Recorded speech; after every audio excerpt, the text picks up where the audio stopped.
వీరాచార్య మహారాజాపై సహజం శ్రీనారాయణం జగద్గురు శ్రీమద్ విరాట్ కోటిలోని వేద స్వామి వారి యొక్క పుర సంస్థానంలో నశవారి వంశ వ్యక్తిలో సాక్షాత్ ఆ పరమాత్మ స్వరూపుడైనటువంటి విశ్వకర్మ వంశములో ఉద్భవించినటువంటి పూర్ణ భవిష్యత్తు వర్తమానంగా సమాజానికి అందించి జీవానికి ఆనందాన్ని ముక్తిని కలిగించినటువంటి ఏకైక స్వామి జగద్గురు విరాట్ స్వామి. అంతటి పరమాత్మ స్వరూపమైనటువంటి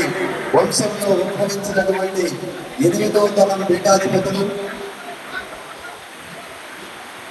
శ్రీ శ్రీ శ్రీ వీరధర్మక వెంకటాద్రి స్వామి వారు బాల్యం నుంచే అనేక కష్ట నష్టాలు ఎదుర్కొంటూ ఒక పక్క సామాన్యమైనటువంటి విద్యను అభ్యసిస్తూ అదేవిధంగా ఆధ్యాత్మికమైనటువంటి